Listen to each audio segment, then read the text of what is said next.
G'day, have I got a story for you? Check the disclaimer. Season 2, Episode 25. Sneak peek. Segments. Little sweetheart speaking.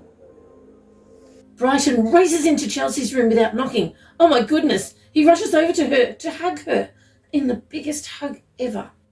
Chell! He says. I'm so happy to see you. They hold on tight to each other, and he tries to calm his excitement so he can tell her about what has happened since she left. It's not easy for him to speak calmly and quietly, as he knows he needs to for her, because he is so excited to see her. They both just sit there for a long time, holding on to each other, wondering if it's real. Brighton thinks, If I let go, will she remain here? Am I dreaming? It seems real. Chell is now looking at his face as though examining it. He looks different to her. It has been 4 years since she's seen him. She pulls him close again, and he is relieved that she recognizes him. Little sweetheart speaking. As we sit back to back, I am thankful for the warmth of Michael's back against mine. We are both cold in this cold night air. We wait. Usually it starts the moment we are both in the pit. What are they waiting for? I'm going to find out. I scan with my mind. Oh, they are waiting for all the other children to be thrown in all the other pits. I can see that we have a moment where we are left here completely alone. There's no one watching. No one expects us to be able to get out of this pit. I quickly tell Michael and Ambrielle in their thoughts what I have planned. Michael and I immediately go to the side of the pit and push a pile of loose gravel there. Our hands hurt. We stand back and I open a swirling circle. Yes! I knew I could do it. I hold his hand and we step through. Did Ambrielle come? Marjorie narrating. In these modern times in 1878, I thought I might be allowed to keep studying to be a governess, or maybe a midwife, but no.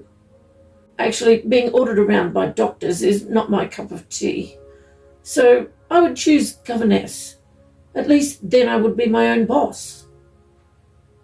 I don't really want to be ordered around by a husband either. Are there any men who would treat their wives with dignity? Where are they? Do men want educated women? Why do they so often choose those giggly ones? Little sweetheart speaking. I am standing on the mat in that surface house, in that room where I so often have to be. I'm watching the door handle, hoping and wishing that it won't move and that no one will come through. In my peripheral vision, I have noticed the sunshine move across the wall. I think it is about to disappear now. Have I really been standing here the whole day? I hope it's not Saturday tomorrow. I could scan to find out, but frankly, sometimes it's better not knowing. Oh no. The squeak of his chair in the other room. I just heard it. The shuffling sound of his slippers. I will the door to stay closed. I'm not allowed. Oh, I have to be careful with that. I remember willing a big log to rock, and it did. What was that swirling thing on it? Did I put it there? Was it real? Oh, I want to remember. I remember willing an elevator button to press, and it did. Did I do that? Did I do that many times? I think so. I remember willing a pile of mats to move, and they did. I remember willing a man to stop hurting me, but he just kept going. I remember willing that with many people. I hoped and wished that it would work, but it never did. I remember willing a lot of things to happen, and they did happen unless a person was involved. I couldn't stop the man's hand or the woman's leg, but I could stop the knife in the man's hand and the boot on the woman's foot. Things.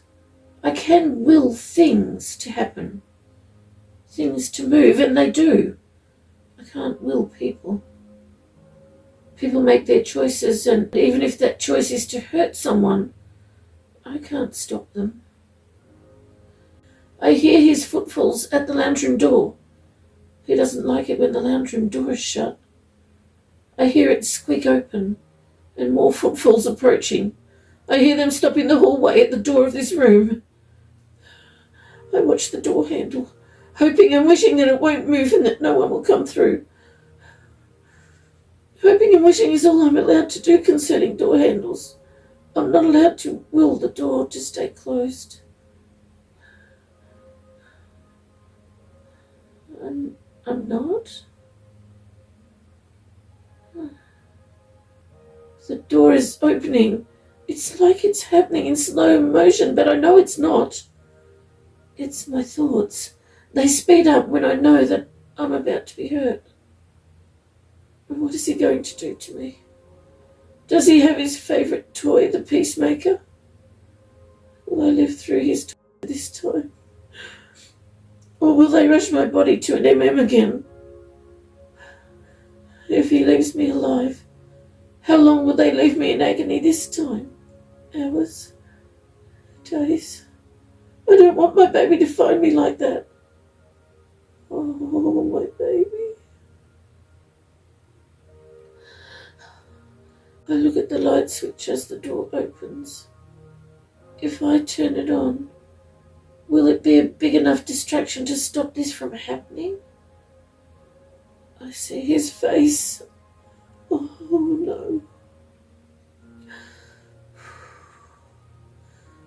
Suddenly, light fills this room.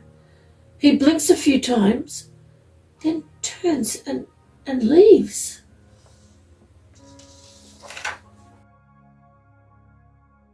He is walking quickly to the phone.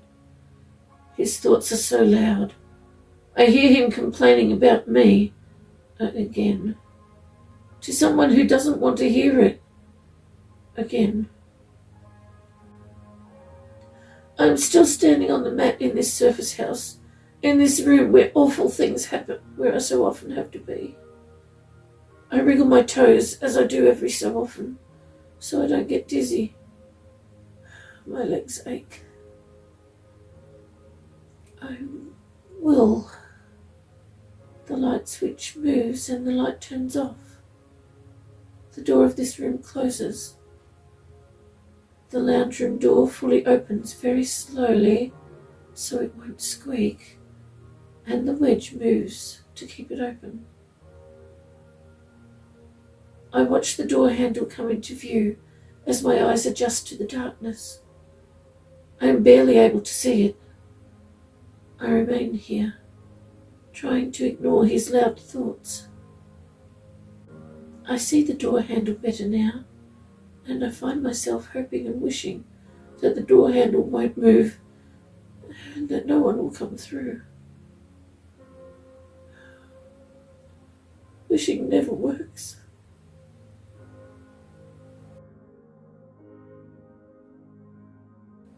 Little sweetheart speaking.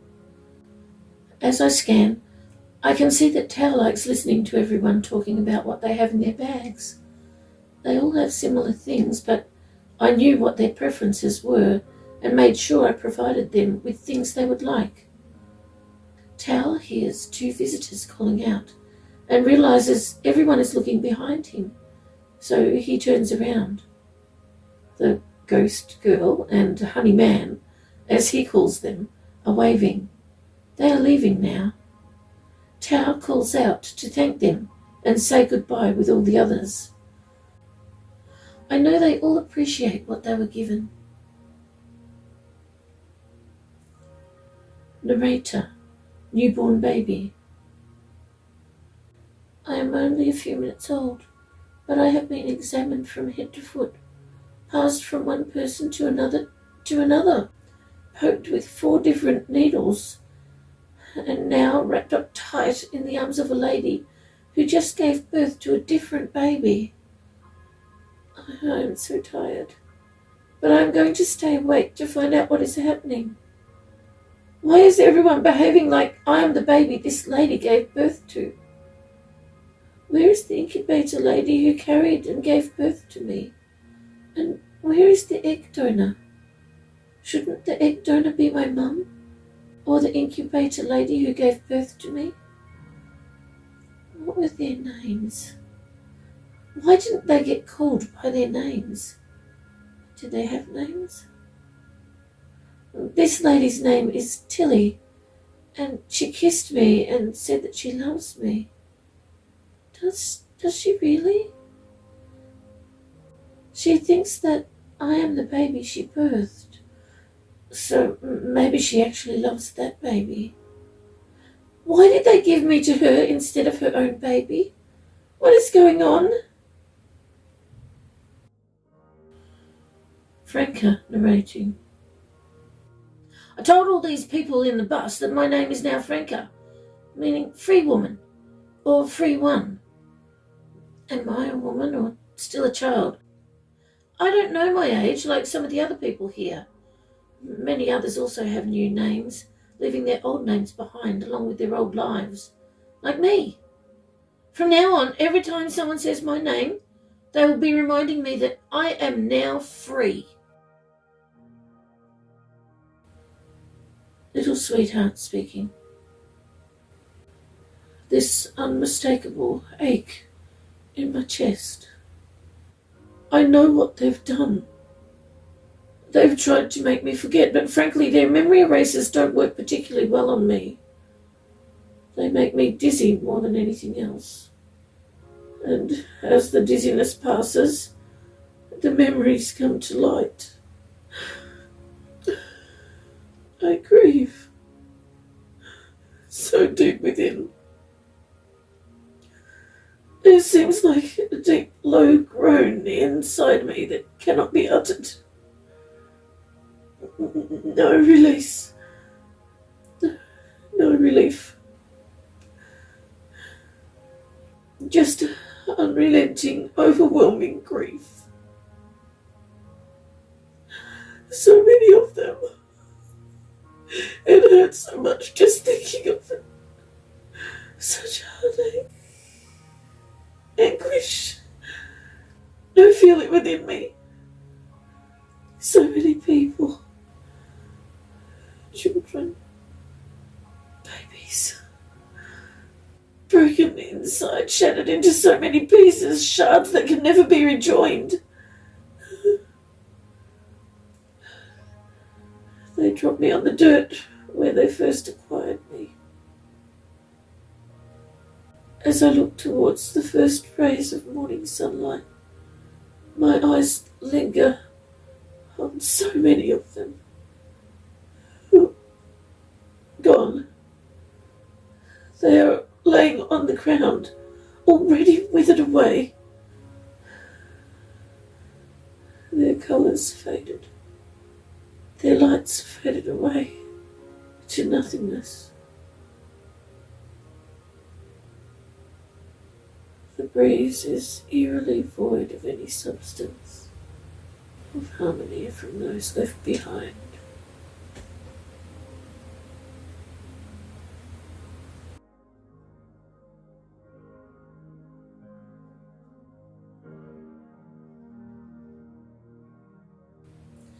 Lucas speaking. Who is this woman? Were the rumours true? Did she have red hair before it turned grey? Maybe she is as I suspected, the principal guild master's mum. She has to leave. She quickly hugs us both, kisses us on our foreheads, and tells us that she loves us, and that we will see her again. I think this is the first time someone has said that they love me. Wait, I want to go with you. I want to be with you forever. The only person who loves me. Me. Oh, please don't go. Please don't leave me behind. I want to come with you. Oh, please take me with you. Don't leave me here. I want to go with you. I want to go with someone who loves me.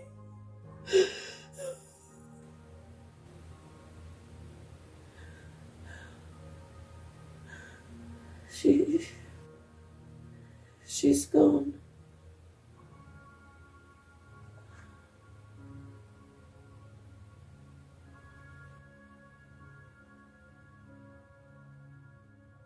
Woman speaking. I am back in my cell again. I sit motionless as I listen to the footfalls get further and further away. I lie down on the dirt and touch my belly and whisper, I love you so much, Crystal. I know what the voice said, that there are two. If I really do escape, I think I can take care of one, but two? What if they run in opposite directions? How can I carry two at the same time? How could I hide with two? Many people have one child, but two? No, I would be too easily found. I need to find someone to be the boy's mum. The voice told me of the 2-story house where half the second story would be mine. But frankly, I don't believe it. How could someone with such a baby voice do that? Men are in charge of everything and everyone, not women, and certainly not little girls. So whatever she promised, I don't believe her. I will still do what she says regarding this rescue day she speaks of, well, just in case, but really, I don't think any of it will happen. If I do escape, I will take things into my own hands. I will make my own way with my daughter, Crystal. The boy will have to be kept safe by someone else. I can't take care of 2 babies by myself with nowhere to live. Daniel speaking. The steel cuff that had been on my leg for as long as I can remember, it fell off. It fell off. How did it do that? How did she do that? I still don't know. This girl who speaks in my mind, she is my only friend, although I don't quite trust her. I don't trust anyone. The girl directed me to a cottage. It was beautiful, with a woman doing things with plants and dirt. The girl told me that she was gardening. That's a word I had never heard before, not even on that radio that was always blaring in the next room. The girl told me there were 2 apple pies cooling on the windowsill outside, and one of them was for me. I didn't believe her. Why would one be for me? Suddenly the woman stood up and called out, I made 2 apple pies today instead of 1. They're on the windowsill. One is for me and one is for you, whoever you are. The angel child asked me to make it for you, the one who speaks to us, the one who helps us. You can take it whenever you like.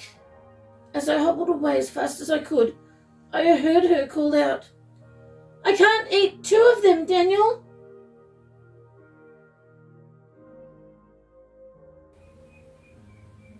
Little sweetheart speaking. I wish I could stay here forever. I have never felt any pain here. It's so different to everywhere else.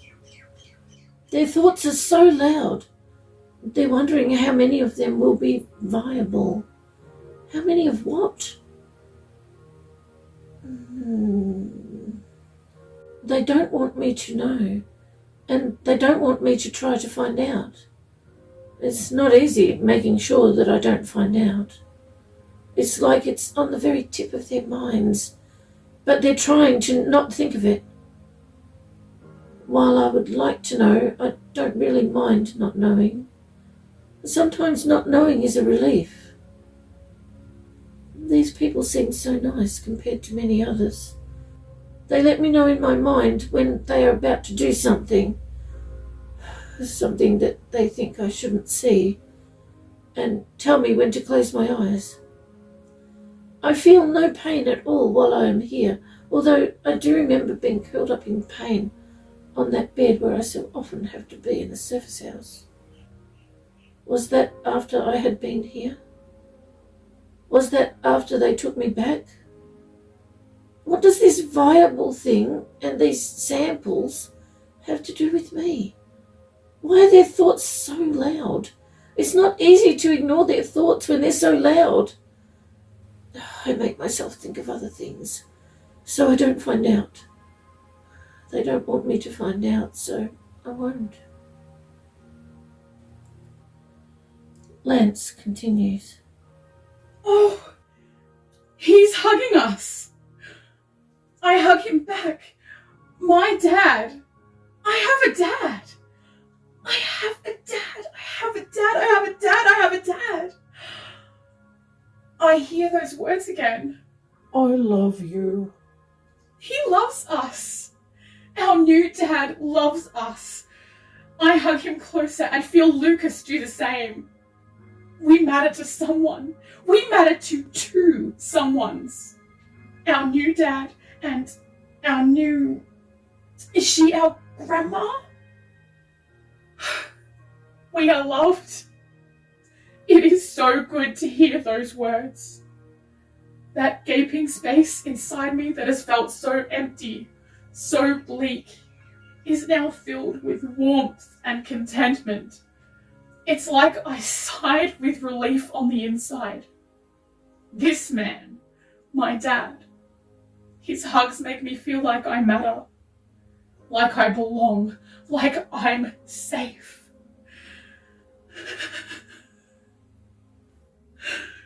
At last. Marjorie speaking. I look out the window of this small log cabin. I keep my gaze high. I don't want to look at the row of gravestones. I remember their inscriptions, though the names are spelt differently to mine. First gravestone's inscription is, "My beloved wife, Marjorie." Second gravestone is Marjorie 2. The third is Marjorie 3. The fourth gravestone is Marjorie 4, with a hole dug ready to bury someone. Apparently me, if I don't produce a son. He whisked my first child away the moment she was born, yelling that if the next one was a girl he would bury me alive, like Marjorie 2 and 3. Oh. Man speaking. I follow the sounds. Where are they coming from? I stand behind a door listening. The sounds have stopped. I push the door open and see a woman. It looks like she has just given birth to twins. She looks at me, petrified. I watch her quickly wrap up the two babies in towels. She pushes one of them into my arms and says, "He's yours now. Take care of him." She picks up the other baby and holds it close to her. I try to hold this baby the same. Maybe this woman, maybe she will be my friend. This is the last day. If no one is kind to me today, I have been alone my entire life and I just can't do it anymore. And the woman disappears out the door and I hear her feet. She's running. She wants to get away from me. I let her. With my back still leaning on the wall, I let myself slide down and sit on the floor. I feel numb, a familiar feeling. I sit still for a long time, just staring straight ahead, not looking at anything in particular. I had already decided. This is it. This is the end. I have nothing to live for. Did I say that out loud? I close my eyes and lower my head.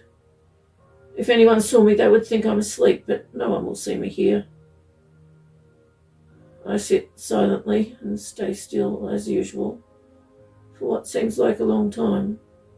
But that's okay, I am used to it.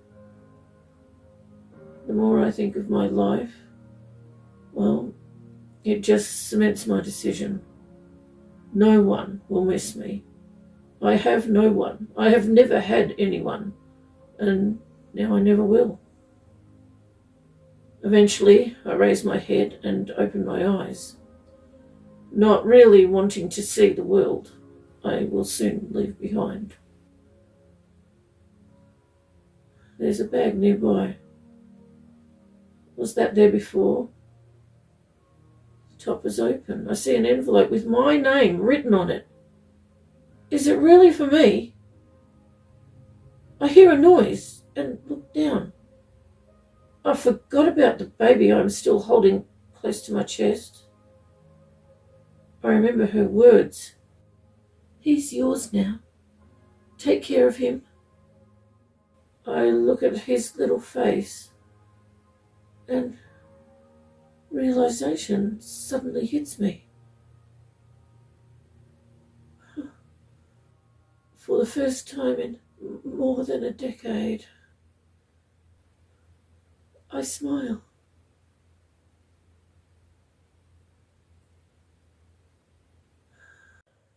Thank you so much for joining us with a cuppa.